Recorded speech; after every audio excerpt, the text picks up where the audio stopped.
احمدک اللہم یا مجیب کل سائل والصلاة والسلام علی من هو افضل الوسائل وعلی آلہ واصحابہ ذوی الفضائل اما بعد فاعوذ باللہ من الشیطان الرجیم بسم اللہ الرحمن الرحیم محمد الرسول اللہ صدق اللہ العظیم وصدق رسولہ النبی الکریم الامین ان اللہ وملائکتہ یصلون علی النبی یا ایہا الذین آمنوا صلوا علیہ وسلموا تسلیما الصلاۃ والسلام علیک یا سیدی یا رسول اللہ وعلی آلک واصحابک یا حبیب اللہ مولاي صل وسلم دائما ابدا على حبیبک خیر الخلق كلهم منزہ عن شریک فی محاسنہ فجوہر الحسن فیہ غیر منقسم یا اکرم الخلق مالی من اجوز به سواک عند حلول الحادث العممی ربی صل وسلم دائما ابدا علی حبیبک خیر الخلق کلہم۔ اللہ تبارک و تعالی جل جلالہ وعم نوالہ واتم برہانہ وعظم شانہ کی حمد و ثنا اور حضور پر نور شافع یوم النشور دستگیر جہاں غم گسار زمان سید سروران حامی بے قسام قائد الانبیاء محبوب کبریا احمد مجتبی جناب محمد مصطفیٰ صلی اللہ علیہ وآلہ وصحابہ وبارک وسلم کے دربار گہر بار میں ہدیہ درود و سلام عرض کرنے کے بعد نہایت ہی محتشم حضرات و خواتین، رب ذوالجلال کے فضل و توفیق سے آج ہمارے خطبہ جمعۃ المبارک کا موضوع ہے مسئلہ علم غیب، قسط نمبر 12۔ میری دعا ہے خالق کائنات جل جلالہ ہم سب کو قرآن و سنت کا فہم عطا فرمائے اور قرآن و سنت کے ابلاغ و تبلیغ اور اس پر عمل کی توفیق عطا فرمائے۔ رسول اکرم نور مجسم شفیع معظم صلی اللہ علیہ وآلہ وسلم کو خالق کائنات جل جلالہ نے جو خصائص عطا فرمائے ہیں اور جو فضائل و کمالات ہبہ کیے ہیں، علم غیب شریف ان میں سے ایک ممتاز معجزہ ہے اور رسول اکرم صلی اللہ علیہ وسلم کی ایک ممتاز شان ہے۔ اس سے قبل 11 قسطیں تم نے سماعت کی ہیں، آج کی گفتگو بھی اسی مسئلہ سے متعلق ہے اور انشاءاللہ تبارک و تعالی ابھی اس کی متعدد اقساط آئیں گی۔ رسول اکرم نور مجسم شفیع معظم صلی اللہ علیہ وآلہ وسلم نے جس وقت آپ ہجرت فرما رہے تھے اور مکہ شریف میں آپ کی معاذ اللہ گرفتاری پر انعامات کا اعلان ہو چکا تھا، تو حضرت سراقہ بن مالک رضی اللہ تعالی عنہ جو اس وقت حالت کفر میں تھے، وہ نبی اکرم صلی اللہ علیہ وسلم کے قریب پہنچ گئے۔ وہ گھوڑے پر سوار تھے، رسول اکرم صلی اللہ علیہ وسلم کے قرب میں پہنچنے کے پر ان کا گھوڑا زمین میں دھنس گیا۔ انہوں نے اپنی طرف سے معذرت کی، گھوڑا پھر نکلا۔ متعدد بار ایسا ہوتا رہا اور پھر نبی اکرم نور مجسم شفیع معظم صلی اللہ علیہ وسلم کی عظمت ان کے دل پہ جلوہ گر ہو گئی۔ ایسے میں رسول اکرم صلی اللہ علیہ وسلم نے ان سے یہ فرمایا، کیف بکا اذا لبست سواری کسرا، اس وقت اے سراقہ تمہاری کیا شان ہوگی جب تم کسرا کے کنگن پہنو گے۔ یہ خبر جب دی گئی تھی تو اس وقت ہجرت مدینہ شریف کا ابتدائی مرحلہ تھا اور کسرا کے کنگن اور کسرا کے خزانوں کی فتح کا جو معاملہ تھا وہ دور سیدنا فاروق اعظم رضی اللہ تعالی عنہ میں تھا۔ رسول اکرم نور مجسم شفیع معظم صلی اللہ علیہ وسلم نے جو خبر دی، صحابہ کرام علیہم رضوان نے کئی سال بعد اس کی صداقت کو اپنی آنکھوں سے دیکھا اور اس پر رب کائنات جل جلالہ کا شکر ادا کیا کہ ہمارے رب نے ہمارے محبوب علیہ السلام کو کتنے وسیع علوم غیب عطا فرمائے ہیں۔ بہقی میں جس مقام پر یہ حدیث شریف آتی ہے تو وہاں یہ الفاظ موجود ہے کہ جس وقت سیدنا فاروق اعظم رضی اللہ تعالی عنہ کے پاس وہ کنگن پہنچے اور آپ نے حضرت سراقہ بن مالک رضی اللہ تعالی عنہ کو پہنائے، بالغ منکبہ ہے، وہ اتنے زیادہ کنگن تھے کہ وہ کندھوں تک پہنچ گئے، یعنی دونوں بازو بھر گئے حضرت سراقہ بن مالک رضی اللہ تعالی عنہ کے۔ اس پر حضرت عمر رضی اللہ تعالی عنہ نے یہ کہا الحمدللہ الذی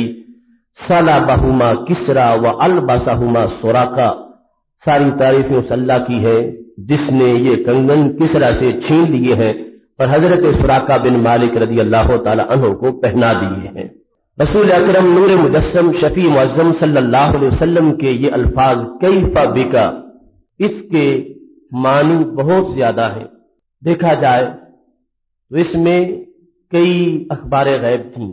یا سراقہ بن مالک، آج تم ہمارے خلاف جنگ اور ہماری دشمنی میں چلنے پر انعام کے طلبگار تھے اور اس لیے تم مسلسل گھوڑا دوڑا رہے تھے، اور اس وقت تمہاری کیا شان ہوگی جس وقت تم میرے عشق میں میرے دشمنوں کا سر کاٹنے کے لیے تیار ہوگے۔ حالت کتنی تمہاری تبدیل ہو چکی ہوگی اور اس وقت حالات کتنے بدل چکے ہوں گے کہ آج تو ہم جو ہمارا گھر ہے مکہ شریف، اس کو چھوڑ کر مدینہ شریف کی طرف رواں دواں ہو رہے ہیں، اور اس وقت کیا عروج ہوگا اسلام کا کہ جب ہم کافروں کے گھروں میں ان کا تعاقب کریں گے اور وہاں تک کسریٰ کی فوجوں تک ہمارے سپاہی پہنچ جائیں گے، اس وقت کیا شان ہوگی اسلام کے عروج کی اور کیا مرتبہ ہوگا، اس وقت کس حیثیت سے شوقت اسلام ہوگی۔ تو رسول اکرم نور مجسم شفیع معظم صلی اللہ علیہ وسلم نے اپنی نگاہ نبوت سے مستقبل کے حالات کو دیکھ لیا۔ فتوح فارس اپنی نگاہوں سے دیکھ رہے تھے، مال غنیمت کو اپنی آنکھوں سے دیکھ رہے تھے، مال غنیمت کی تقسیم کو اپنی آنکھوں سے دیکھ رہے تھے، اور حضرت سراقہ بن مالک رضی اللہ تعالی عنہ کے حصے کو اپنی آنکھوں سے دیکھ رہے تھے، اور یہ فرما رہے تھے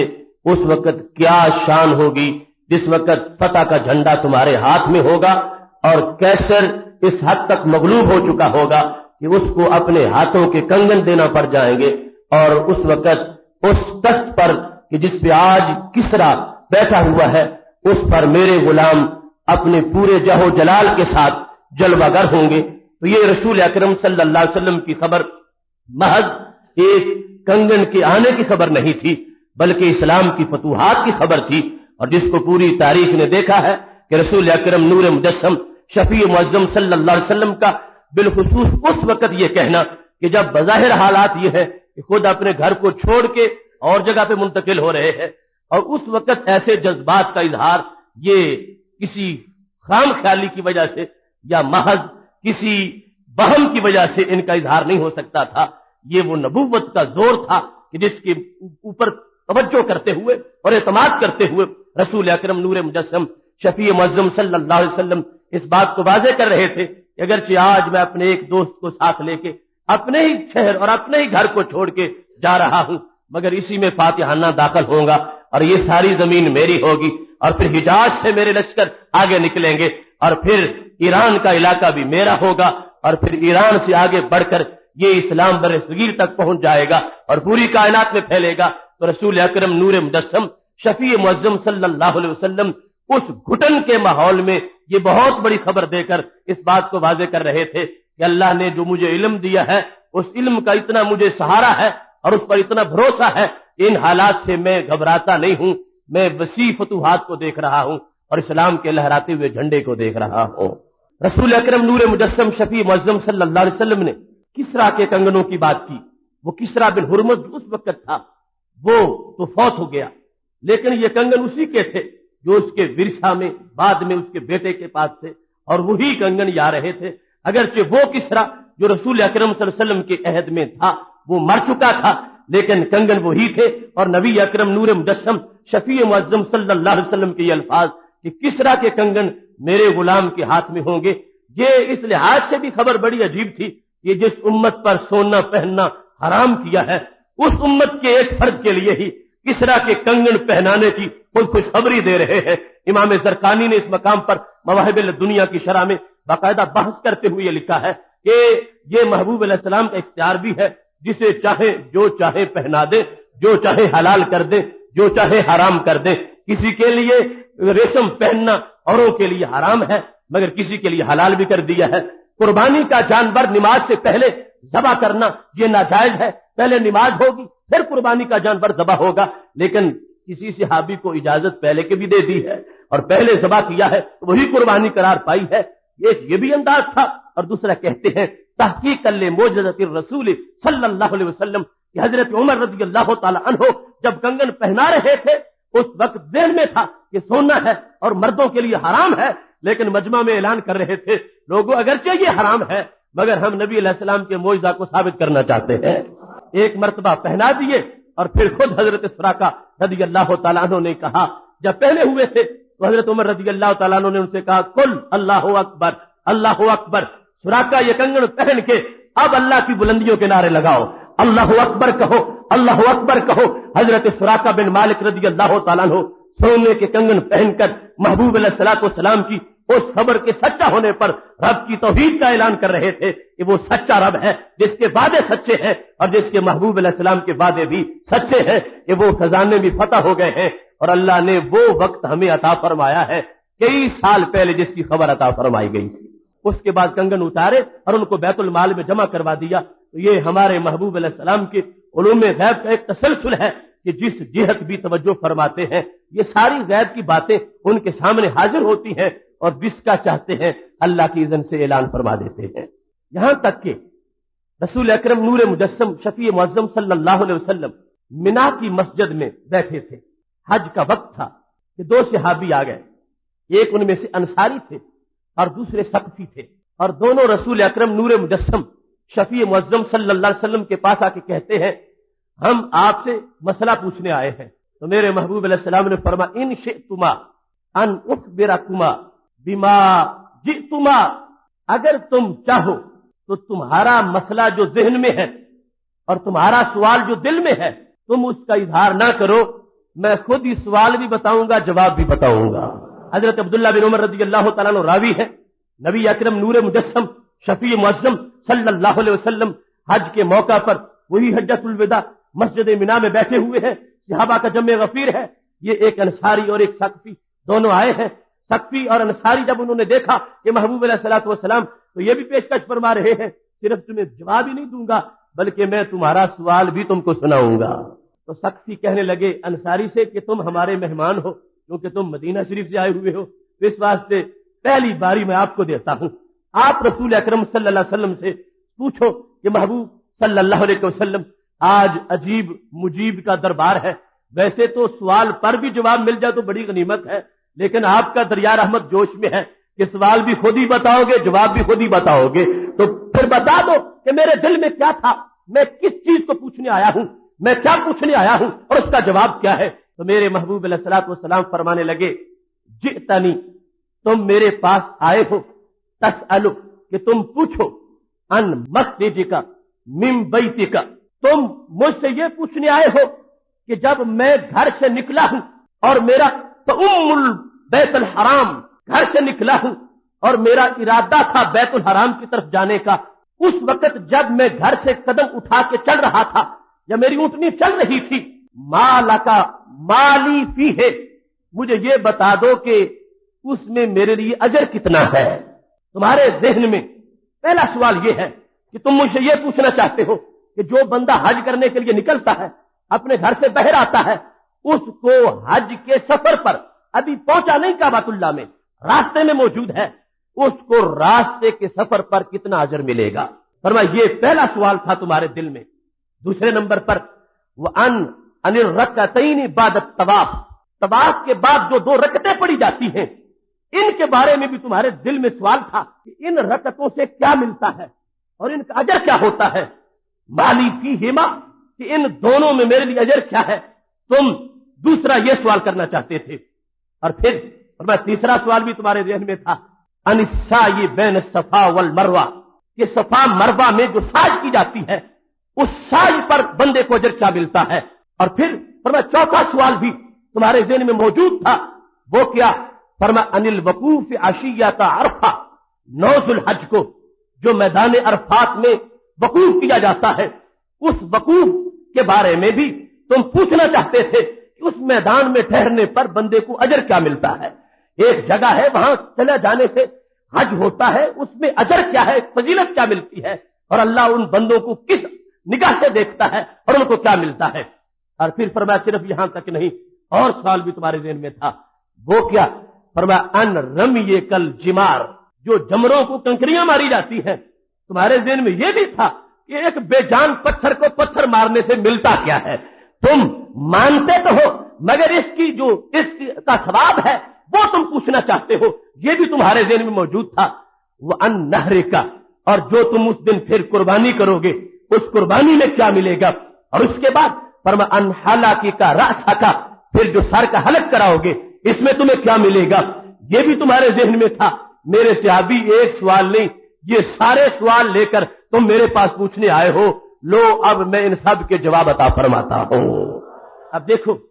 ایک غیب کی خبر نہیں، 2 نہیں، مسلسل 1-2 سوال نہیں، ان کے ذہن کے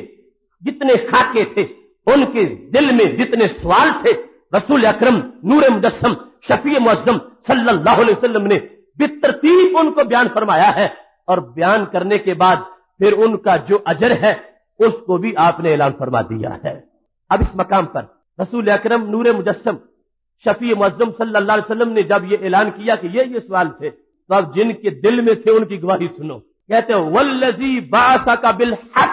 یہ وہ سوال تھے، یہی تھے کہ جن کو میں پوچھنے کے لیے آیا تھا۔ مجھے اس رب کی قسم ہے جس نے تجھے سچا نبی بنایا ہے، یہی سوال تھے جو میں پوچھنے آیا تھا۔ اب رسول اکرم نور مجسم شفیع معظم صلی اللہ علیہ وسلم نے دل کی بات بیان کی ہے، ایک نہیں متعدد بیان کی ہیں، اور جو دل میں سوال لے کر آئے تھے وہ پکے امتی ہیں، وہ کچے عقیدے والے نہیں ہیں، اور یہ گواہی دے رہے ہیں مجھے اس رب کی قسم ہے جس نے تجھے سچا نبی بنایا ہے۔ میرے محبوب، جو بھی آپ نے بیان فرمایا ہے ایک بھی ایسا نہیں کہ جو میرے دل میں نہ ہو اور آپ نے بیان کر دیا ہو، اور ایک بھی ایسا نہیں جو میرے دل میں ہو اور آپ نے بیان نہ کیا ہو۔ جو کچھ دل میں تھا آپ نے سب کچھ ہو بہو اتنا ہی بیان فرمایا ہے۔ زرقانی نے مواہب الدنیا میں بھی اس کو تفصیل سے ذکر کیا ہے، مواہب الدنیا کی شرح میں جو 10ویں جلد ہے، اور خود مواہب الدنیا کے اندر بھی تفصیل یہ موجود ہے، اور دیگر کتب کے اندر بھی رسول اکرم نور مجسم شفیع معظم صلی اللہ علیہ وسلم نے فرمایا اب سن لو تمہارے سوالات کے جوابات کیا ہیں۔ اور اتفاق سے ہماری یہ قسط اس موسم میں آئی ہے کہ جس میں حاجی اسی مقدس دیش کا سفر کرنے والے ہیں، اور ان کے قدم اس طرف اٹھ رہے ہیں، اور یہ پیغام ہے کہ ان کو ہر قدم پہ، اور ان کی سواری کے ہر قدم پہ، اور آج کی موجودہ سواریوں کے ٹائر چلنے پر ہر ٹائر کی گردش پہ ان کو کتنا ثواب مل رہا ہے۔ میرے محبوب علیہ الصلوۃ والسلام ارشاد فرمانے لگے، میرے صحابی سن لو، فلم ترفع ناقاتوں کا کفن فلم تداہا، تمہاری سواری فلم تدا ناقاتوں کا کفن فلم ترفع، جتنی بار تمہاری اونٹنی اپنا قدم زمین پہ رکھے گی اور جتنی بار اٹھائے گی، ہر قدم پر خالق کائنات تمہارا ایک گناہ معاف فرمائے گا۔ ہر قدم پر خالق کائنات جل جلالہ تمہارا ایک درجہ اونچا کر دے گا۔ ہر قدم پر رب ذوالجلال تجھے ایک نیکی بھی عطا فرمائے گا۔ جتنے قدم تمہاری اونٹنی چلتی جائے گی، جتنا سفر طے کر کے تم پہنچو گے، جتنی دور سے کوئی آئے گا اتنا زیادہ اس کو اجر ملے گا، جتنا کوئی زیادہ مشقت سے پہنچے گا اتنا اس کو زیادہ ثواب ملے گا۔ میرے محبوب علیہ السلام فرمانے لگے، یہ تھا تمہارے پہلے سوال کا جواب کہ جب کوئی شخص آتا ہے اس کو کیا ملتا ہے۔ فرمایا ابھی کعبے میں پہنچا نہیں، ابھی وہ حرم کی سرزمین تک پہنچا نہیں، وہ یہ نہ سمجھے کہ راستے میں جو کچھ ہے یہ سب کچھ فضول ہے۔ فرمایا نہیں فضول نہیں ہے، جب تم اس مقدس دیش کی نیت سے چل نکلے ہو، خالق کائنات جل جلالہ تمہاری سواری کے قدموں کی گنتی پر تمہیں ہر قدم پر نیکیاں عطا فرمانے والا ہے۔ اس کے بعد رسول اکرم نور مجسم شفیع معظم صلی اللہ علیہ وسلم ارشاد فرماتے ہیں، تمہارا دوسرا سوال یہ تھا کہ طواف کریں گے تو 2 رکعت نفل پڑھنے سے کیا ملے گا۔ فرمایا کعید کی رقبۃ من بنی اسماعیل علیہ السلام، فرمایا 2 رکعت پڑھو گے تو عام غلام کے آزاد کرنے کا ثواب نہیں، حضرت اسماعیل علیہ السلام کا کوئی بیٹا اگر کہیں کسی نے غلام بنا لیا ہو ان کی اولاد میں سے، اس کو آزاد کرنے کا جو اجر ہے وہ خالق کائنات تمہیں طواف کے بعد 2 رکعتیں پڑھنے پر عطا فرما دے گا۔ اور پھر فرمایا تم نے تیسرا پوچھا تمہارے دل میں جو تھا کہ یہ دوڑنا صفا مروہ میں اس میں کیا ملتا ہے، چکر لگا رہے ہیں 2 پہاڑیوں کے درمیان، تو میرے محبوب علیہ السلام نے فرمایا کعت کے 70 رقبہ، اگر یہ تم سائی پوری کرو گے تو پھر 70 غلاموں کو آزاد کرنے کا ثواب مل جائے گا۔ پھر فرمایا تم پوچھ رہے ہو تمہارے دل میں تھا کہ عرفات کا میدان اس میں جا کے بیٹھ رہنا اور اس میں وقوف کرنا اس میں کیا ملتا ہے، اور بالخصوص کیونکہ وقوف کا وقت جو ہے وہ پچھلے ٹائم کا ہے، پہلے پہنچنا یہ احتیاط ہے۔ فرمایا عشیۃ وقوف عرفہ، اس شام اور پچھلے پہر عصر کے وقت کی جو وقوف کی گھڑیاں ہیں ان کے بارے میں تم پوچھ رہے تھے کہ کیا ملتا ہے۔ فرمایا جب وہ لمحہ آتا ہے ان اللہ یباہی بکم، اللہ تمہیں دیکھ کر فرشتوں کے سامنے فخر فرماتا ہے اور کہتا ہے ان ہؤلاء جاؤنی شأسا غبرا، فرشتوں دیکھو یہ میرے پاس آئے ہیں، جاؤنی میرے پاس آئے ہیں، کیسے رب پراگندہ حال بھی ہے، ان پر غبار بھی لگا ہوا ہے، یہ سفر کر کے پہنچے ہیں اور مخصوص ایک لباس ہے اور پراگندگی ہے جو احرام کی پابندیوں کی وجہ سے پائی گئی ہے۔ فرمایا یہ آئے ہیں اور کیا ہے، فرمایا یہ امید رکھتے ہیں رحمتی و مغفرتی، یہ میری مغفرت کی امید لے کے آئے ہیں اور میری رحمت کی امید لے کے آئے ہیں۔ فرشتوں دیکھ لو یہ کہاں کہاں سے چل کے آئے ہیں، آوازیں بلند کر رہے ہیں، مجھے آواز دے رہے ہیں اور مجھے لبیک اللہم لبیک کے ساتھ میرے دربار میں حاضری لگوا رہے ہیں۔ ہمارے نبی علیہ السلام فرمانے لگے اب سن لو، مینا میں بیٹھے ہیں اور وہ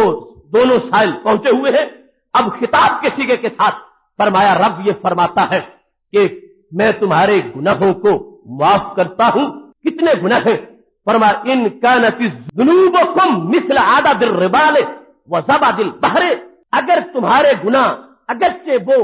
ریت کے ذرات جتنے ہو یا سمندروں کی جھاگ جتنے ہو وہ میری رحمت سے زیادہ نہیں ہے، جاؤ میں نے تمہارے گناہوں کو معاف کر دیا ہے۔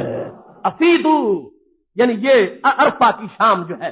افیدو اب واپس چلے جاؤ، مغفور لکم تمہیں بخش دیا گیا ہے، والمن شفعتم صرف تمہیں نہیں جن کی تم نے سفارش کی ان کو بھی بخش دیا گیا ہے۔ رسول اکرم نور مجسم شفیع معظم صلی اللہ علیہ وسلم مینا کی مسجد میں بیٹھے ہوئے یہ جواب دے رہے ہیں۔ فرمایا تم نے جو پوچھنا تھا وہ تمہارے دل کا سوال بھی میں نے بیان کیا اور جو عرش سے فیصلے ہونے تھے وہ جواب بھی میں نے بیان کر دیے کہ رب کائنات اس وقت کیا دیتا ہے، کیا عطا کرتا ہے۔ یہ ہم جہت خبریں دینے والے ان کے بارے میں یہ کوئی کہے کہ وہ دیوار کے پیچھے نہیں جانتے، معاذ اللہ تو اس بندے کا ایمان کیسا ہوگا۔ صحابی دیکھ رہے ہیں ہم نے پوچھا نہیں صرف آئے ہیں، تو ہمارے سوالات کو بھی بیان کر دیا ہے، جوابات کو بھی بیان فرما دیا ہے۔ بندے کے دل میں کیا ہے اور مولا کی طرف سے عطا کیا ہے، عرش کے فیصلے بھی بتا رہے ہیں اور فرش والوں کے دلوں کی خبریں بھی بتا رہے ہیں۔ اس کے بعد فرمایا جس وقت تم جمروں کو مارتے ہو، فرمایا بکل حسات تکفیر و کبیرات، ہر کنکری پر ہر کنکری ایک کبیرہ گناہ کا کفارہ بنتی ہے۔ جب جمرے کو کنکریاں ماری جاتی ہیں ہر کنکری اس بندے کے ایک کبیرہ گناہ کا کفارہ بن جاتی ہے جو اس سے سرزد ہو چکا تھا اور جس کا بھاری بوجھ تھا اس بندے پر۔ ہر کنکری جو شیطان کو ماری جا رہی ہے یہ نہ سمجھے کہ پتھر پتھر کو ٹکرا رہا ہے اور کوئی فائدہ نہیں ہو رہا۔ میرے محبوب علیہ السلام فرماتے ہیں عرش والے کے یہ فیصلے ہیں کہ تم جس وقت کنکری مارو گے تمہارے گناہ جھڑ جائیں گے، معمولی سی جس وقت جنبش تمہارے بازو کو آئے گی کندھے سے گٹھڑی گناہ کی نیچے گر جائے گی اور وہ کبیرہ گناہ جو تھا تمہاری ایک کنکری ایک کبیرہ گناہ کا کفارہ بن جائے گی۔ قربانی کا اجر ویسے بھی بیان فرما دیا تھا، فرمایا جب اس کی حلق سے قطرہ ٹپک کے نیچے گرے گا زمین پر بعد میں پہنچے گا اللہ کے ہاں پہلے قبول ہو جائے گا، اگر خلوص سے ہے تو اس کی وجہ سے گناہ معاف ہو جائیں گے۔ پھر فرمایا یہ سر کا حلق جو ہے اس میں کیا ہے، بِكُلِّ شَعْرَةٍ حَسَنَةٍ، اللہ ہر بال کے بدلے میں نیکی عطا فرمائے گا۔ اور پھر آگے یہ بھی بیان فرما دیا، فرمایا اللہ تبارک و تعالی اس کو ہر بال کے بدلے میں پہلے وہاں جو قربانی کا جانور ہے اس کے بالوں کے لحاظ سے نیکیاں ہے، لیکن یہ جو سر کا حلق کرا رہا ہے فرمایا اس کے ہر بال کے بدلے اس کا ایک گناہ معاف ہوگا، ہر بال کے بدلے اس گناہ معاف ہوگا۔ اور پھر خود ہی سوال کر کے جواب دے دیا، فرمایا اگر کسی کے گناہ اس کے بالوں سے تھوڑے ہوں، گناہ تھوڑے ہیں اور بال سر پہ زیادہ ہے، اور بال سے مراد ہر وہ معمولی سی جو اس کے سر پہ ایک چیز ہے، اس کی ایک ایک جو رگ و ریشہ کے لحاظ سے تھا وہ پورا بال نہ بھی ہو، وہ بندہ گنجا ہے، اس کے بال کی جگہ جو بالکل معمولی سا ریشہ ہے اس کے اترنے پر بھی اس کی کو ایک بدی معاف ہو جائے گی، ایک گناہ معاف ہو جائے گا۔ اب فرمایا اگر اس کے گناہ تھوڑے ہو اور بال زیادہ ہو تو پھر کیا باقی جو گناہ معاف ہونے کے بعد جو بال بچ جائیں گے وہ رائے چلے جائیں گے؟ فرمایا نہیں، وہ اس کی مستقبل کی نیکیوں کا ذخیرہ بن جائے گا۔ یدہ کرو لک، فرمایا وہ تمہارا جو پیشگی ذخیرہ ہے وہ بعد میں نیکیوں کی شکل میں تمہیں ملتا جائے گا۔ جو گناہ ہو چکے تھے ان کی معافی کے لیے ایک ایک بال سبب بنتا گیا۔ فرمایا اب جس وقت یہ سارا معاملہ گزر گیا، آخر میں رسول اکرم نور مجسم شفیع معظم صلی اللہ علیہ وسلم نے سوالات میں ایک چیز نہیں تھی، جواب میں وہ بھی ذکر فرما دی، اور یہ فیاض بارگاہ کا فیض ہے کہ جتنا تم لے کے آئے تھے اتنے نہیں اور بھی عطا فرمائیں گے۔ تمہارے سوالات تو ختم ہو گئے اسی پر کہ حلق جب کراتے ہیں تو کیا ملتا ہے؟ فرمایا ہم نے وہ جواب پورے کر دیے۔ اب میرے صحابہ سن لو، وہ طواف جو آخر میں کیا جاتا ہے، جب طواف وداع کیا جا رہا ہے، وہ طواف جو آخر میں ہو رہا ہے، جس وقت گناہ جھڑ رہے ہیں یا طواف صدر بھی ابھی باقی ہے، رسول اکرم نور مجسم شفیع معظم صلی اللہ علیہ وسلم طواف صدر یا طواف وداع تو ایک ہی طواف کا نام ہے، اور طواف رکن جو ہے ان کے لحاظ سے میرے محبوب علیہ السلام ارشاد فرما رہے ہیں اب جب یہ بندہ کعبہ کے گرد چکر لگاتا ہے تو اس کے کندھوں پر ایک فرشتہ بیٹھ جاتا ہے، وہ کہتا ہے بندے جو کچھ تیرے گناہ تھے وہ تو معاف ہو گئے، اب پھر بھی تو عاجزی سے رو رہا ہے اور گر گرا رہا ہے اور تو خالق کائنات سے معافی مانگ رہا ہے، فعمل، اب عمل کر مستقبل کے لیے۔ تمہارا ماضی درخشاں ہو گیا، تمہارا ماضی بالکل صاف ہو گیا، تمہارے ماضی کے گناہ بالکل دھل گئے، اب یہاں سے جو عمل شروع ہو رہا ہے یہ عمل اب سارا مستقبل کے لیے ہے، اب مستقبل کی عظمتیں دینے کے لیے اللہ نے یہ طواف رکھا ہے جس کی وجہ سے اب واپس لوٹے گا تو صورتحال کیا ہوگی؟ میرے محبوب علیہ السلام فرماتے ہیں کہ یومن ولدت امہ، یوں لوٹ رہا ہے جیسے آج ہی اس کی ماں نے اس کو جنم دیا تھا۔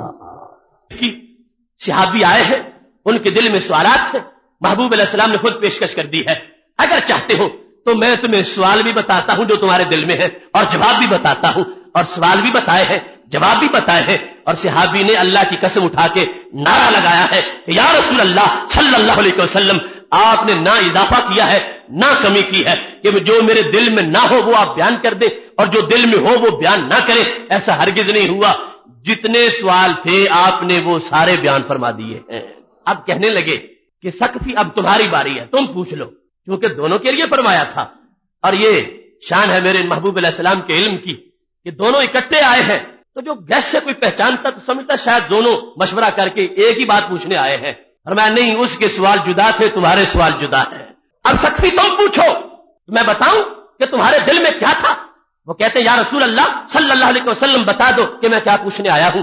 فرمایا تم یہ پوچھنے آئے ہو کہ جب وضو میں چہرہ دھویا جاتا ہے تو چہرے کے دھونے پر اجر کیا ملتا ہے؟ جب ہاتھوں کو دھویا جاتا ہے تو ہاتھوں کے دھونے پر اجر کیا ملتا ہے؟ جب سر کا مسح کیا جاتا ہے تو اس پہ بندے کو کیا حاصل ہوتا ہے؟ جب قدم دھوئے جاتے ہیں تو اس پر بندے کو کیا ہوتا ہے؟ تو میرے محبوب علیہ السلام فرمانے لگی اذا تسلت وجہ کا ان تسلت الذنوب من اشفار عینیک، میرے صحابی جب تم وضو کرتے ہوئے چہرہ دھوتے ہو تو تمہاری پلکوں کے نیچے سے گناہ بہ کے نکل جاتے ہیں، وَإِذَا اغْتَسَلْتَ يَدَيْكَ، اور جب تم اپنے ہاتھوں کو دھوتے ہو تو کیا ہوتا ہے؟ انتصرت الذنوب من اظفار یدیک، تمہارے ہاتھوں کے ناخنوں کے نیچے سے گناہ بہ کے نکل جاتے ہیں، وَإِذَا مَسَحْتَ رَأْسَكَ انتصرت الذنوب من رأسك، جس وقت سر کا مسح کرتے ہو اور اس مسح کے ساتھ سر کے سارے گناہ جھڑ جاتے ہیں، وَإِذَا اغْتَسَلْتَ رِجْلَيْكَ، جب تم قدموں کو دھوتے ہو انتصرت الذنوب من اظفار رجليك، تمہارے قدموں کے ناخنوں سے سارے گناہ بہ جاتے ہیں۔ اب صحابہ کا جمع غفیر ہے،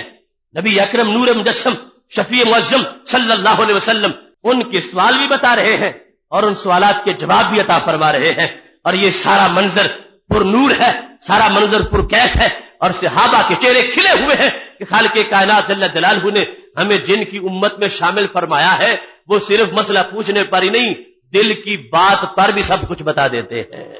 یہاں تک کہ ایک دن حضرت واصلہ بن اسقا رضی اللہ تعالیٰ عنہ کہتے ہیں کہ مدینہ شریف میں محفل لگی ہوئی تھی، نبی اکرم نور مجسم شفیع معظم صلی اللہ علیہ وسلم تشریف فرما تھے. میں آ گیا تو کیا ہوا؟ کہتے ہیں جلس تو وسط الحلقہ، جو دائرہ بنا ہوا تھا میں اس کے درمیان بیٹھ گیا. مجھے کچھ صحابہ کہنے لگے واصلہ اٹھو یہاں سے، یہ آداب محفل نہیں ہے، تم بالکل سینٹر میں آ کے بیٹھ گئے ہو، کسی طرف بیٹھو. پہلے بھی لوگ بیٹھے ہوئے حلقہ بنا کے اور تم درمیان میں بیٹھ گئے ہو، اٹھو یہاں سے. کہتے جب مجھے اٹھنے کے لیے وہ کہہ رہے تھے تو میرے محبوب علیہ السلام نے مجھے بیٹھنے کا حکم فرما دیا. فرمایا دعونی و ایشاہ انی عالم ماذا جاء به، فرمایا اس کو چھوڑ دو اور مجھے بھی، یعنی اس کا معاملہ میرے ساتھ رہنے دو. میرے صحابہ اس کو نہ ہلاؤ، جہاں بیٹھا ہے رہنے دو. اس واسطے انی عالم، میں جانتا ہوں کہ اس کو کون سی چیز گھر سے چلا کے یہاں لائی ہے، میں جانتا ہوں اس کے دل میں کیا ہے، میں جانتا ہوں یہ ایک مسئلہ پوچھنے آیا ہے، یہ محض بیٹھنے نہیں آیا. تو اس کو اگر درمیان میں بیٹھ گیا ہے میرے سامنے تو اس کو بیٹھے رہنے دو. میں اس کے دل کا سوال بھی بیان کروں گا اور میں اس کا جواب بھی عطا فرماؤں گا. رسول اکرم نور مجسم شفیع معظم صلی اللہ علیہ وسلم نے فرما دیا انی عالم، میں جانتا ہوں اس چیز کو جو اس کو ساتھ لے کے آئی ہے، یعنی جو اس کے آنے کا سبب ہے اور جو وجہ ہے جس کی وجہ سے یہاں پہنچے ہیں میں جانتا ہوں. تو پھر اس سے فرما دیا اگر تم چاہو واصلہ تو میں بتاؤں کہ تم میرے پاس کیوں آئے ہو. کہنے لگے یا رسول اللہ صلی اللہ علیہ وسلم آپ ارشاد فرمائیں کہ کیا سبب ہے میرے آنے کا، میرے دل میں کیا سوال ہے، کیا میں پوچھنے آیا ہوں. تو رسول اکرم نور مجسم شفیع معظم صلی اللہ علیہ وسلم نے ارشاد فرمایا الذی جاء بک، وہ بات جو تمہیں یہاں لے کے آئی ہے، اور کما قال رسول صلی اللہ علیہ وسلم، فرمایا جو تمہارا مسئلہ ہے اور جو تم پوچھنے آئے ہو وہ کیا ہے؟ ان البر والشک، تم یہ پوچھنا چاہتے ہو کہ نیکی کس کو کہتے ہیں اور شک کیا ہوتا ہے. دو چیزوں کا سوال تم کرنے آئے ہو، ایک تو نیکی کا سوال اور دوسرا شک کا سوال. یہ اگرچہ اس لحاظ سے بھی بڑا اہم ہے کہ رسول اکرم نور مجسم شفیع معظم صلی اللہ علیہ وسلم ایک امتی کے بتائے بغیر اس کے دل کا حال بیان کر رہے ہیں، غیب واضح کر رہے ہیں، لوگوں سے جو پوشیدہ بات ہے اس کو ظاہر کر رہے ہیں. اور دوسرا اس لحاظ سے بھی یہ بات بڑی ضروری ہے کہ ہر بندے کو یہ پرابلم بنتا ہے کہ جب کوئی مرحلہ سامنے آ گیا، کوئی بتانے والا موجود نہیں ہے اور روزانہ قدم قدم پر فیصلہ کرنا پڑتا ہے کیا یہ نیکی کا کام ہے یا نہیں، یہ نیکی ہے یا نہیں ہے. یہ محبوب علیہ الصلوۃ والسلام کا فرمان اس لحاظ سے بھی مینارہ نور ہے کہ جو اس کو سمجھ لے گا آج بھی قدم قدم پر یہ حدیث اس کو نور عطا فرمائے گی. فرمایا تم مجھ سے پوچھنے آئے ہو نیکی کیا ہوتی ہے اور شک کیا ہوتا ہے. تو میرے محبوب علیہ الصلوۃ والسلام ارشاد فرمانے لگے نیکی یہ ہے کہ جس پر دل پکا ہو جائے، دل میں کوئی کھٹکا باقی نہ رہے، وَمَالَ إِلَيْهِ الْقَلْبُ، دل کا میلان ہو، دل مطمئن ہو جائے، دل پکا ہو جائے اور اس کام کے بارے میں بندے کو کوئی کھٹکا ذہن میں موجود نہ رہے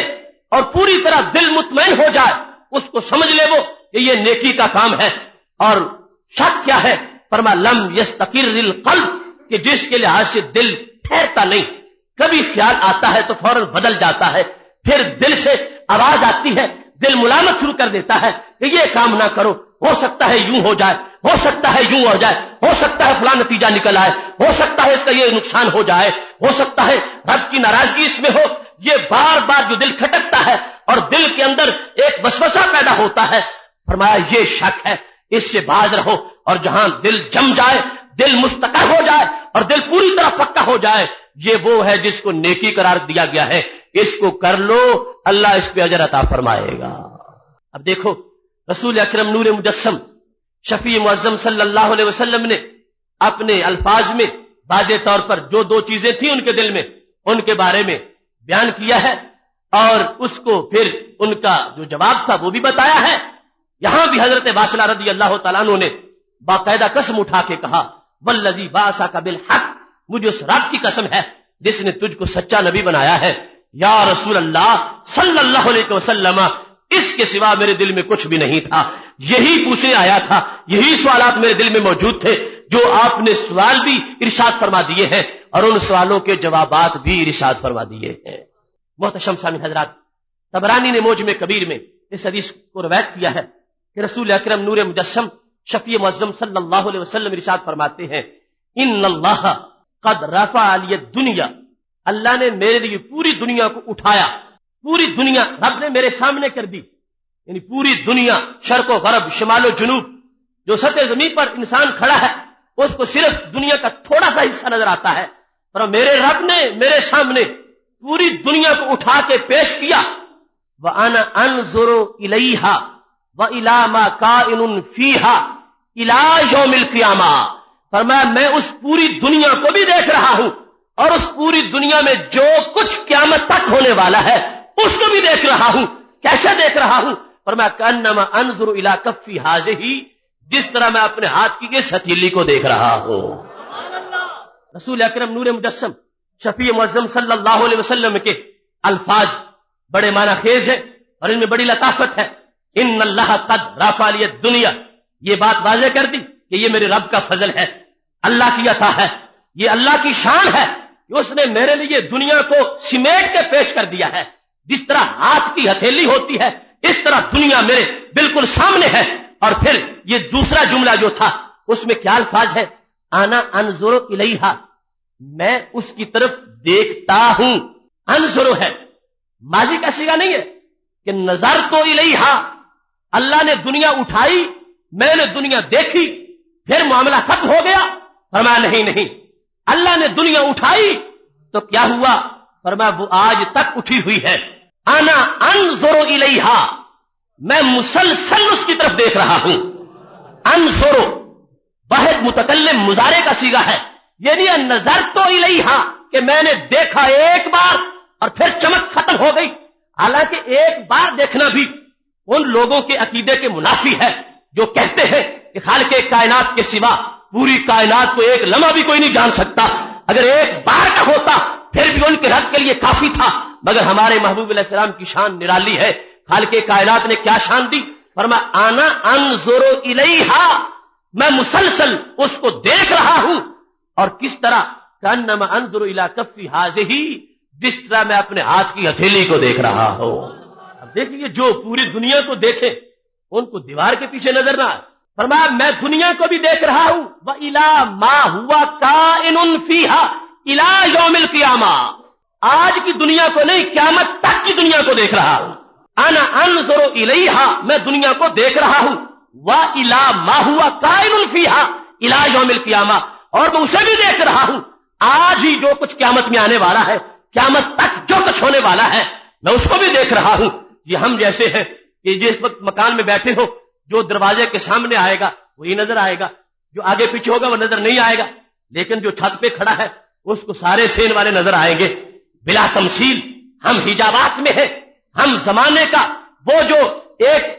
زمانے کی پھرکی ہے، پٹا ہے، وہ جو کھل کے سامنے آتا ہے وہی نظر آتا ہے، باقی جو لپٹا ہوا ہے وہ نظر نہیں آتا۔ لیکن یہ اللہ کی عطا ہے۔ محبوب علیہ السلام فرماتے ہیں جتنی دنیا کھول کے آ گئی ہے سامنے وہ بھی جانتا ہوں، اور جتنی ابھی تک لپٹی ہوئی ہے اور قیامت تک آہستہ آہستہ وہ فیتا سامنے آتا جائے گا، میں آج ہی سب کچھ قیامت تک دیکھ رہا ہوں۔ انا انظر الیہا وَإِلَىٰ مَا هُوَ كَائِنٌ فِيهَا إِلَىٰ يَوْمِ الْقِيَامَةِ، قیامت تک جو کچھ ہونے والا ہے خالق کائنات نے سب کچھ میرے لیے ہتھیلی کی طرح واضح کر دیا ہے، اور میں ہر چیز کو اپنی آنکھوں سے دیکھ رہا ہوں۔ محتشم سامعین حضرات، اب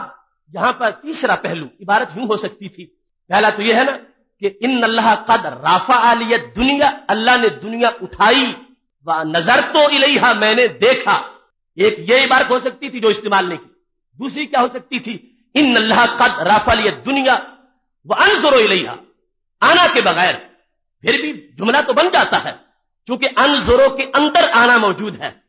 انظرو کا معنی میں دیکھتا ہوں، آنا کا معنی میں، وہ علیحدہ جو پہلے ذکر ہے وہ اگر نہ بھی ہوتا تو پھر بھی انظرو میں یہ معنی بنتا ہے کہ میں دیکھتا ہوں، کیونکہ واحد متکلم میں خود آنا ضمیر ہوتی ہے صیغے کے اندر ہی۔ اگر آنا کا ذکر نہ کرتے پھر بھی انظرو میں والا معنی نکلتا تھا، مگر وہ استعمال نہیں کیا۔ کیا فرمایا؟ ان اللہ قد رفع لی الدنیا وانا انظر الیہا، آنا انظر الیہا، آنا کا لفظ باقاعدہ موجود ہے. اب دونوں جملوں میں فرق کیا ہے؟ اگر انظر ہوتا تو جملہ فعلیہ ہوتا. انا انظر یہ جملہ اسمیہ ہے، اور وہ جملہ اسمیہ کہ جس کی خبر جملہ فعلیہ بن رہا ہو وہ دوام پر دلالت کرتی ہے. اگر انظر محض ہوتا تو پھر یہ معنی بنتا دیکھتا تو ہوں مگر کبھی چیزیں اوجھل ہو جاتی ہے، اور کبھی دیکھ لیتا ہوں، کبھی پڑھتا آتا ہے اور کبھی اجا ہو جاتی ہے. آنا انظروں کا مطلب یہ ہے ہر وقت ہتھیلی پر موجود ہے اور پوری کائنات کو ہر وقت دیکھ رہا ہوں. ہر علم معنی کی کتابیں جس لغت میں قرآن اترا ہے یہ اس کے قوانین کا حصہ ہے کہ انظروں کا معنی وہ بنتا ہے، آنا انظروں کا معنی یہ بنتا ہے. اب ہمارے ہاں یہ تو سب سے بڑا یہی وبال آیا ہوا ہے، جس نے دو لفظوں کا ترجمہ پڑھ لیا وہی اپنے آپ کو محدث بنا کے وہ آگے چلنا شروع کر دیا، اور پھر مناظرے کے چلے شروع کر دیے اور مناظرے کو ایک چائلڈ پلے سمجھ لیا. ابھی پچھلے جمعہ کو ہمارا ان لوگوں سے بحث کا کچھ وقت بنا، 4 گھنٹے بات ہوئی، تو جو ہمارے دوسرے تیسرے کلاس کے بچوں کو آتا ہے ان کی اس مناظر کو نہیں آتا کہ جس کو یہ دعویٰ ہے کہ میں نے 35 مناظرے کیے. جو اتنی علمی سطح گھری ہوئی ہے، میں یہ سمجھتا تھا شاید کچھ نہ کچھ ان لوگوں کے پلے ہوگا، مگر اس دن میری تو ساری ان کے بارے میں جو خوش فہمی تھی وہ تو غلط فہمی ثابت ہوئی کہ وہ ایک شخص اپنے آپ کو مناظر کہتا ہے اور 35 مناظرے کرنے کا دعوے دار بھی ہے اور اس وقت ان کا سالار بھی ہے. وہ 4 گھنٹے کی کیسٹ ہمارے پاس محفوظ ہے، انشاءاللہ آپ کو ملے گی تو پتہ آپ کو چلے گا. اب وہ نسبت کی 4 قسمیں جو ہمارے بچے کو بھی آتی ہے، میں نے پوچھا بیان کرو تو کہتا آپ بیان کریں، تو میں نے کہا یہ لو میں نام لیتا ہوں پھر آپ تعریف کریں. پھر تعریف اس کو آخر تک نہیں آئی، ایک نہیں متعدد باتیں ایسی سامنے آئی ہے. تو یہ مصیبت ہے کہ آزمائش ہے اس زمانے کی کہ جاہل لوگ قرآن و سنت کے عالم بننے کے دعوے دار بن گئے ہیں. نہ یہ پتا ہے کہ اسمیت جملہ کیا ہے، نہ یہ پتا ہے کہ جملہ اسمیہ کیا ہے، اور جملہ اسمیہ میں اور اسمیت جملہ میں فرق کیا ہوتا ہے. اگر ماضی کا جملہ مضارع میں اس کو کنورٹ کر دیا جائے اور خبر اسم کی جو ہے وہ ساتھ فعل میں لا دی جائے، فعلیہ بنا کر، اس کے معنی میں تبدیلی کیا آتی ہے. یہ ساری چیزیں انہوں نے چھوڑی. چھوٹے چھوٹے کورس پڑھ کے 2-2 سال کے کہنے لگے ہمارا علم صحابہ سے بڑھ گیا ہے اور یہ وبال آ گیا ہے. کتابوں میں لکھ چکے ہیں، وہ کتابوں میں ان کے شیوخ نے یہ لکھا ہے، وہ ابن ماجہ کی شرح میں لکھا ہوا ہے کہ ہماری 2 کتابیں جو پڑھ لیتا ہے اتنی موٹی وہ صحابہ سے علم میں بڑھ جاتا ہے. یہ حالت ہے ان لوگوں کی کہ صحابہ سے علم سے بڑھنے والے جن کو الف با حروف ابجد علوم اسلامیہ کا نہیں آتا اس طرح قرآن و سنت پڑھتے ہیں اور محبوب علیہ السلام پہ اعتراض کرنے کے ٹھیکے انہوں نے اٹھائے ہوئے ہیں. کاش کے علوم اسلامیہ کی جو روح ہے ان کو حاصل ہو جاتی تو ہر لفظ سے ہی مقام خدا بھی نظر آتا، مقام مصطفیٰ علیہ السلام بھی نظر آتا. دیکھیں نا، جب 3 طرح جملہ ہو سکتا تھا آخر کوئی وجہ تو ہے نا کہ رسول اکرم صلی اللہ علیہ وسلم نے پہلے 2 نہیں استعمال کیے، تیسرا استعمال کیا. یہ بھی فرما سکتے تھے ان اللہ قد رفع لی الدنیا ونظرت الیہا، یہ بھی فرما سکتے تھے ان اللہ قد رفع لی الدنیا وانظر الیہا. اب ان دونوں کو استعمال نہیں کیا، تیسرا استعمال کیا ہے ان اللہ قد رفع لی الدنیا وانا انظر الیہا. یہ انا انظر جو ہے یہ ہے وہ جملہ اسمیہ کہ جس کی خبر جملہ فعلیہ ہے، وہ جملہ اسمیہ کہ جس کی خبر جملہ فعلیہ ہو وہ دوام اور تسلسل پر دلالت کرتا ہے کہ اللہ نے ایک لمحہ بھی پھر اس کو چھپایا نہیں، ہر لمحہ یہ چیزیں میرے سامنے موجود ہیں. اب اس کے بعد جو جملہ ہے اس نے ایک اور اعتراض کا جواب دیا. امام زرقانی نے اس کی شرح میں لکھا کہ محبوب علیہ السلام جو فرماتے ہیں کہ انما انظر الی کفی ھذہ، درمیان میں یہ آ گیا والی ما هو کائن فیھا، کہ صرف آج کی دنیا کوئی نہیں جو قیامت تک ہونے والا ہے اس دنیا میں اس کو بھی دیکھ رہا ہوں. اور ساتھ کیا فرمایا کہ انما انظر الی کفی ھذہ، جس طرح کے میں اس ہتھیلی کو دیکھ رہا ہوں، گویا کہ اس ہتھیلی کو دیکھ رہا ہوں. اب فرماتے ہیں ایک ہے محض علم، وہ بھی بڑی شان ہے، اور ایک ہے دیکھ کر بتانا، یہ اس سے بڑی شان ہے. کأنما انظر الی کفی ھذہ، رسول اکرم صلی اللہ علیہ وسلم یہ واضح کرنا چاہتے ہیں کہ جو میں نے انظرو کہا اس کا معنی عالم نہ کرنا، انظرو کا معنی عالم نہ کرنا کہ جو کچھ قیامت تک ہونے والا ہے میں اس کو جاننے والا ہوں، مجھے اس کا علم ہے، یہ معنی نہ کرنا. کیوں؟ فرمایا کہ انما انظر الی کفی ھذہ، جس طرح میں نے مشبہ ہی کو بیان کیا ہے اسی طرح مشبہ کو بھی سمجھنا. جیسے ہاتھ کی ہتھیلی کو جان ہی نہیں رہا دیکھ بھی رہا ہوں، ایسے قیامت تک جو ہوگا اس کو جانتا بھی ہوں دیکھتا بھی رہوں گا. امام زرقانی نے باقاعدہ 10ویں جلد میں اس نقطے کو اٹھایا ہے کہ رسول اکرم نور مجسم شفیع معظم صلی اللہ علیہ وسلم کو یہ کیا ضرورت تھی کہ انما انظر الی کفی ھذہ، کہ جس طرح گویا کہ میں اس ہتھیلی کو دیکھ رہا ہوں اس طرح میں پوری دنیا کو دیکھ رہا ہوں اور جو قیامت تک ہوگا۔ فرمایا اس واسطے کہ لفظ نظر جو ہے اس کا معنی علم سے بھی کیا جا سکتا ہے، اور محبوب علیہ السلام وہ احتمال بند کرنا چاہتے تھے کہ میرے انظروں کا معنی عالم نہ کرنا کہ میں محض جانتا ہوں اور دیکھتا نہیں ہوں، چونکہ قلبی بصیرت پر جو دیکھا جاتا ہے اس پر بھی عالموں کا لفظ بولا جا سکتا ہے۔ فرمایا نہیں، جس طرح میں آنکھ سے اس ہتھیلی کو دیکھ رہا ہوں ایسے ہی آنکھ سے قیامت تک کی حالات کو بھی دیکھ رہا ہوں۔ کانما انظر الی کفی ھذہ، جس طرح کہ میں گویا کس ہتھیلی کو دیکھ رہا ہوں، تو یہ میرے محبوب علیہ السلام کا علم غیب ہے، اور یہ لطافت ہے حدیث شریف کی۔ اب جو ترجمہ پڑھ کے ہمارے سامنے آ جائے گا، نہ اس کو صرف آتی ہے، نہ نحو آتی ہے، نہ اس کو بدیع آتا ہے، نہ علم بیان آتا ہے، نہ علم معنی ہے، نہ بلاغت ہے، نہ فصاحت ہے، نہ اصول حدیث ہے، نہ اصول تفسیر ہے، نہ منطق ہے، نہ فلسفہ ہے، نہ ان کے اصول و فروع کی کوئی بات ہے۔ اب یہ تو سب صرف ترجمہ پڑے گا انا انظر الیہ، اور یہ بھی اس کو تو نصیب نہیں ہوگا، اور کبھی بھی اپنے مقتدیوں کو نہیں بتائے گا کہ ہمارے نبی علیہ السلام کی یہ بھی حدیث ہے اور ہم یہ بھی حدیث بیان کرتے ہیں۔ اب محبوب علیہ السلام کے ایک ایک لفظ میں تو علوم کے جہان آباد ہیں، ان علوم کو سامنے رکھ کر محبوب علیہ السلام کے لفظ کو سمجھا جائے گا تو ہر بات سے ان کی بات سامنے آ جائے گی۔ اسی واسطے رسول اکرم نور مجسم شفیع معظم صلی اللہ علیہ وسلم کا یہ فرمان صحیح میں موجود ہے، فرمایا جس وقت دجال آئے گا اس کے مقابلے میں حضرت عیسیٰ علیہ السلام جب نکلیں گے 10 گھوڑ سوار ان کو بھیجا جائے گا، وہ 10 آج سے صدیوں بعد پیدا ہوں گے، کیونکہ ابھی یہ جو ہمارے کچھ لوگوں کا مقابلہ ہے کہ قیامت فلاں دن آئے گی فلاں دن آئے گی، کچھ ڈاکٹروں کا وہ خام خیالیاں ان کی، قیامت تو ابھی بڑی دور ہے، اور اس کے لیے یہ علم کام نہیں دیتا کہ جس سے ہم قیامت کے آنے کی کوئی ڈیٹ طے کر لیں کہ فلاں دن کو آ رہی ہے۔ وہ رب کائنات جانتا ہے اور اس کی علامات کو محبوب علیہ السلام بیان کر چکے ہیں، اور وہ جانتے ہیں وہ علامات کیا ہے۔ میرے محبوب علیہ السلام دیکھو جو فرمایا تھا الی ما کائن فیھا الی ما هو قائن فیھا الی یوم القیامہ، کہ قیامت تک جو کچھ ہوگا میں اس کو دیکھ رہا ہوں۔ تو کیا بیان کیا؟ فرمایا وہ 10 گھوڑ سوار جن کو دجال کے مقابلے میں بھیجا جائے گا، انی لعارف اسماءہم واسماء آبائہم والوان خیولہم، فرمایا میں ان گھوڑ سواروں کے نام بھی جانتا ہوں، ان کے نہیں ان کے والدین کے نام بھی جانتا ہوں۔ انی لعارف، یہاں بھی لفظ انا ہے اور یہ تاکید کے لیے آتا ہے، اور پھر آگے لام تاکید ہے، انی عارف نہیں ہے، انی لعارف، بے شک میں یقیناً جانتا ہوں، لعارف کس چیز کو جانتا ہوں؟ ان کے بارے میں، اسماءہم ان کے ناموں کو، واسماء آبائہم ان کے ابا جی اور امی جی کے ناموں کو بھی جانتا ہوں، اسماء آبائہم ان کے دادا کے نام کو بھی جانتا ہوں، ان کے پردادا کے نام کو بھی جانتا ہوں، صرف ان کو ہی نہیں، والوان خیولہم میں ان کے گھوڑوں کے رنگ بھی جانتا ہوں۔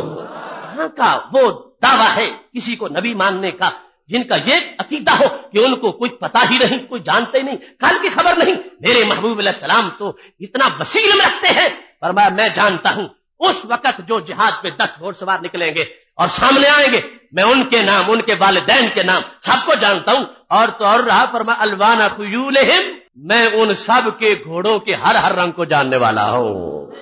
یہ ہے ہمارے محبوب علیہ السلام کا علم غیب۔ یہ 12ویں قسط تم نے سنی، انشاءاللہ تبارک و تعالی بھی اس کی متعدد اقساط ہے، اور یہ جو کچھ ہم بیان کرتے ہیں یہ حق نہیں ہے ان کے علم کو بیان کرنے کا کہ ہم کوئی حق ادا کر رہے ہیں، یہ تو ڈیوٹی ہے جو اپنی استطاعت کے مطابق تھوڑی بہت پوری کر رہے ہیں۔ ہمارے محبوب علیہ السلام کا جو علم غیب ہے اس کی جو وسعتیں ہیں اور اس کی عظمتیں ہیں، ہم کروڑ سال کی زندگی پالے، ہم تو ان کی حدود کا آغاز نہیں بیان کر سکتے کہ خالق کائنات جل جلالہ عطا فرمانے والے ہیں اور محبوب علیہ السلام لینے والے ہیں، اور پھر مقام وہ ہے۔ فاضل بریلوی کہنے لگے غنچے ماں و ہا کے جو چٹکے دنا کے باغ میں، بلبل سدرا تو ان کے بو سے بھی محرم نہیں، کہ سدرا کا وہ بلبل جبریل امین علیہ السلام جب ان کو پتہ نہیں فاوہا الی عبدی ما اوہا، ان کو بھی منہ میں رکھا گیا کہ جو چاہا رب نے دیا، جو چاہا اس نے دیا۔ جب وہ نہیں جانتے تو ہم جیسے کیا احاطہ کر سکتے ہیں؟ اس واسطے یہ ایک جھلک ہے جو اپنی ذمہ داری کے پیش نظر کہ جو ہمیں پتہ ہے وہ بتائیں کہ لوگوں ہمارے محبوب علیہ السلام پر اعتراض نہ کرو، اللہ دینے والا ہے، یہ لینے والے ہیں، اور یہ میرے رب کی شان ہے کہ جس کے محبوب علیہ السلام کا علم اتنا بہت زیادہ وسیع ہے۔ رب ذوالجلال ہم سب کو قرآن و سنت کا فہم عطا فرمائے۔ وآخر دعوانا ان الحمد للہ رب العالمین۔